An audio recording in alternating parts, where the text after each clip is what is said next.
O presidente dos Estados Unidos, Donald Trump, convidou o presidente brasileiro Lula para integrar aquele Conselho de Paz que discute uma saída política para Gaza.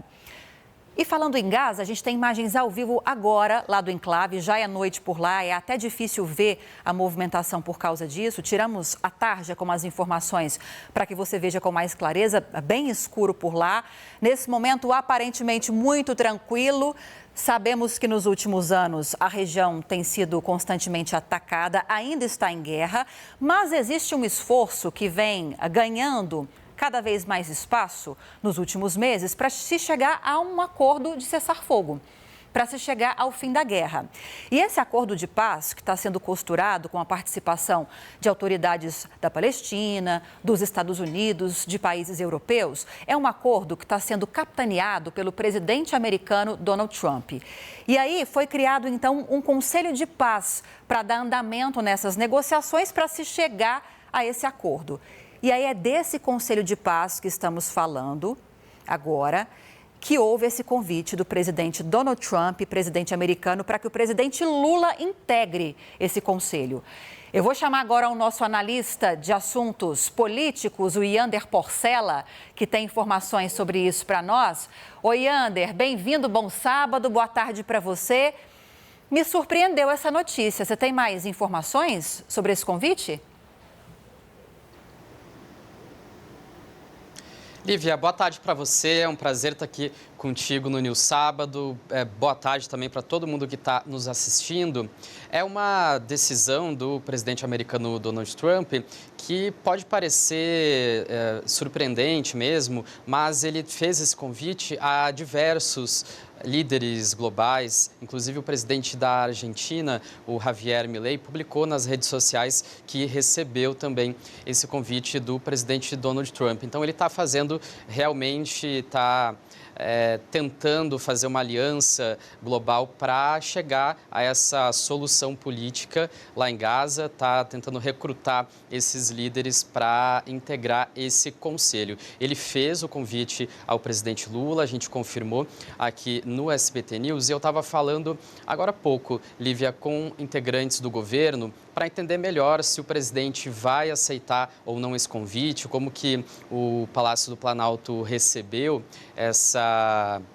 esse convite do Trump, e o que eles me falaram foi o seguinte, Lívia, o convite chegou agora, acabou de chegar, foi recebido ontem, na sexta-feira, na Embaixada do Brasil em Washington, e o presidente ainda não tem condições de avaliar se aceita ou não. O presidente Lula quer, e os auxiliares ali do Palácio do Planalto também querem mais elementos para entender exatamente o que significa esse convite. O que eu vi é que o presidente ele vai analisar essa iniciativa, o que significa exatamente e tomar uma decisão com, abre aspas, bom senso. Foi isso que os integrantes do governo me disseram. Porque é claro que fazer parte desse conselho, dessa iniciativa, que é uma iniciativa da Casa Branca, pode ter algum impacto geopolítico. O presidente Lula ainda não tem condições de analisar. Então, ele deve, a partir da semana que vem, quando se reunir ali no Palácio do Planalto com seus auxiliares, com ministros, com secretários, ele vai receber mais elementos, vai todo mundo agora tentar entender o que significa, o que o presidente americano também pretende com essa iniciativa, com esse conselho, que inclusive foi criticado por Israel. O governo de Israel criticou a composição que já foi anunciada para esse conselho, então já tem uma polêmica ali na região sobre essa iniciativa de Donald Trump, e o governo brasileiro, então o presidente Lula vão esperar, não vão tomar nenhuma decisão por enquanto. Lívia. É preciso entender por que lideranças aqui na América Latina estão sendo realmente convidadas para compor esse conselho. Porque, Yander, a gente está falando de uma guerra no Oriente Médio, em que quem está diretamente envolvido faz todo sentido ser convidado, ou representantes desses países diretamente envolvidos faz todo sentido serem convidados para integrar esse Conselho de Paz. E aí a gente coloca autoridades palestinas, autoridades de Israel, autoridades americanas que estão envolvidas, mediando esse acordo de cessar-fogo, até autoridades de países europeus que estão próximos ali da região e dão suporte também em algumas situações. Mas Milei, Lula, realmente é preciso entender um pouco mais.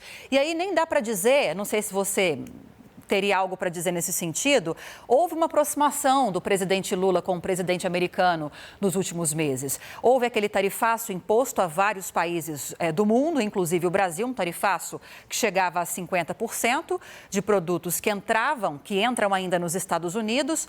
Foi muito difícil, mas o governo brasileiro conseguiu avançar, criar um canal de comunicação com o governo americano. Os dois presidentes conversaram, presidente Lula, presidente Trump, em mais de uma ocasião, inclusive, e tivemos até já um retorno positivo com parte desses produtos sobretaxados sendo retirados dessa lista de altas taxações. E aí até dava para imaginar, olha, Lula foi convidado porque houve essa aproximação, esse papel de Lula que se coloca como um representante de acordos de paz, de conversas, de diálogo também é mundialmente conhecido. Talvez seja algo nessas duas linhas, não sei, mas é preciso que o governo brasileiro entenda um pouco mais sobre essa situação. É possível que seja uma dessas movimentações que eu citei agora ou não faz muito sentido para você? Lívia, eu imagino que sim. Esses dois pontos que você citou, primeiro essa aproximação do presidente americano Donald Trump com o presidente Lula, ela é evidente mesmo, desde que eles começaram as negociações do tarifaço, conversaram por telefone, depois pessoalmente, isso mudou, né? A situação mudou. Não há mais aquela hostilidade que a gente viu quando o Trump anunciou o tarifaço, criticou, chamou de caça às bruxas, o julgamento, né, que naquele momento estava em andamento do ex-presidente Jair Bolsonaro. Tudo isso ficou para trás. Ainda há algumas tarifas que não foram retiradas, as negociações estão acontecendo, mas o clima entre Trump e Lula é muito melhor agora. O presidente americano tem mencionado Lula de uma forma positiva quando toca em assuntos relacionados ao Brasil. Então, é claro que essa aproximação facilita esse tipo de convite, porque eu acredito, Lívia, que se ainda a gente estivesse vendo aquela hostilidade toda, aquele momento mais tenso da relação bilateral entre Brasil e Estados Unidos por conta do tarifaço, não teria esse convite. O Trump não iria convidar o Lula naquele momento. Então, agora, com as relações mais pacificadas, ele chama o Lula para integrar esse conselho. A gente ainda vai ter que entender melhor, claro, o objetivo do Trump, mas faz sentido sim. E, por outro lado, o presidente Lula é uma liderança regional, assim como o presidente da Argentina, Javier Milei, que é, inclusive, aliado do presidente americano Donald Trump. Então, Milei faz um pouco de sentido, esse convite a Milei faz sentido pela aproximação, e Trump gosta de se reunir, gosta de chamar para perto de si os aliados globais. Então, faz sentido nesse caso para o Milei, mas o presidente Lula é uma liderança regional importante, como você falou, conhecido por defender a paz, por também ter um papel global de multilateralismo, acabou de fechar também o acordo Mercosul-União Europeia. Então, o Brasil e o presidente Lula estão em evidência no mundo nesse momento. Faz sentido também o presidente americano Donald Trump ter pensado nisso, Lívia. Estamos especulando, né? A gente vai continuar acompanhando esse caso. O Yander vai continuar acessando as fontes para entender se o governo brasileiro já tem informações sobre a razão para que esse convite fosse feito. E ainda nesse sábado, talvez ainda nessa edição, mas com certeza no Jornal do SBT News, a gente volta com mais detalhes a respeito desse convite que foi apresentado agora há pouco ao governo brasileiro.